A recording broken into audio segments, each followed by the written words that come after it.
I'm going to tell you right now that New Year's resolutions don't work. But if you want to see change in the new year, the first thing you need to do is perform an old year's audit.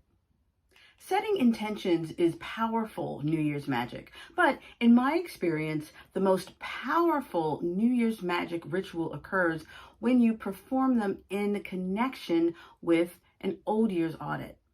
So what's an old year's audit? It means reviewing the current year and being ruthlessly honest about everything that happened, the good, the bad, and the ugly. The idea behind this self-reflection ritual is that you take the lessons that you learned this year and plan for a successful next year. Step 1, gather your calendars and journals from the current year. For best results for this New Year's ritual, you'll need your calendars, your date books. You can use your photo app to get all the pictures that you took from this year, a journal, and a pen or pencil. Step 2, review your desires and results from this current year. Be sure to set aside time to do this New Year's ritual a bit before New Year's Eve. An old year's audit could take 3 hours or it could take 3 days. So the more time that you have to percolate on this ritual, the better. For your old year's audit, gather all of your materials, your calendars, your date books, your photos, and review the lessons that you learned this year. If possible, take a day or two for reflection. Identify your lessons that you learned, good and bad, and also identify your strengths and weaknesses. Here are some journal prompts to help jog your memory. While going through your materials, ask yourself the following questions. What was your focus at the beginning of this year? What are you most proud of this year? What were your biggest disappointments? What worked and why? What didn't work and why? What has been blocking you? And what can you do to change that?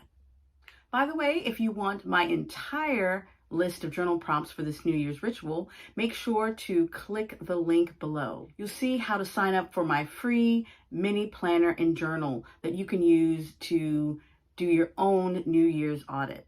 And I give you more tips on doing this New Year's ritual. The idea behind these journal prompts is to help you learn more about yourself and get a progress report of how your manifesting is going. By being ruthlessly honest with yourself, you start to see where your strengths and your weaknesses lie. And armed with this knowledge about yourself, your new year can be as successful as you want it to be. Step 3, decide on your core desired feelings for the new year.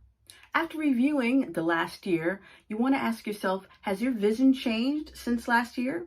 Do you still want the same things that you wanted this year?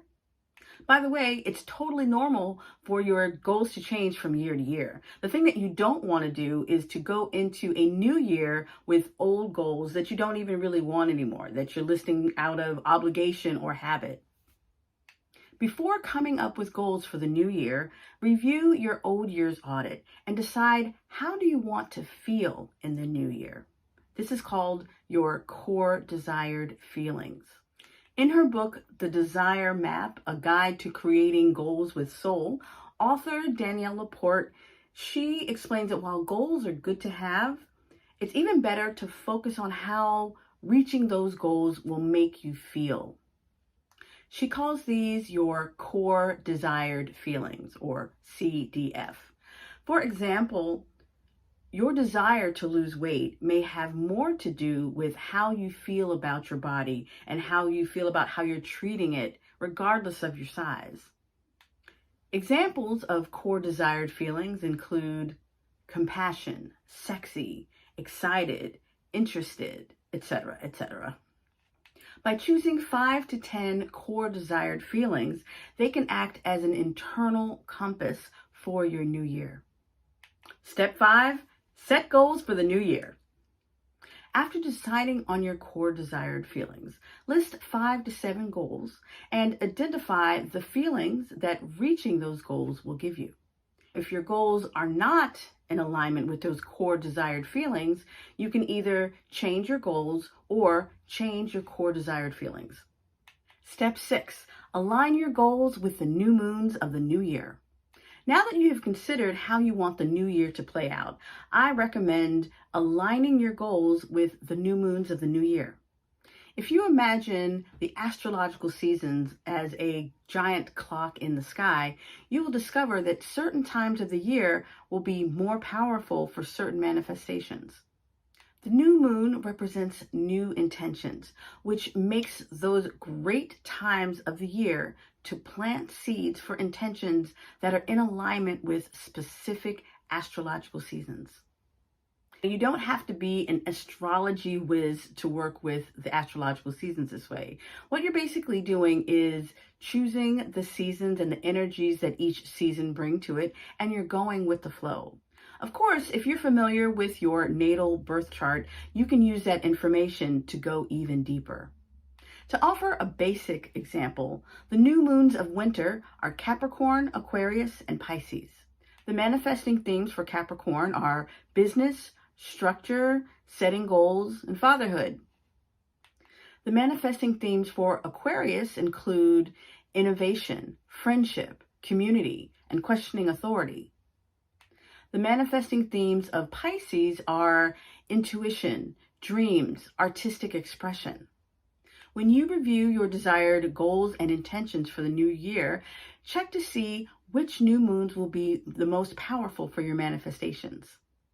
Working with the signs in the new moon is kind of like shopping at a farmer's market. You might be in the mood for strawberries, but watermelon is in season. But by going with the flow and harnessing the energies that are in season, your fruit salad will taste amazing. Now, if you had your heart set on strawberries, you could still get frozen strawberries from the grocery store. However, it won't have the same energy as that fresh watermelon.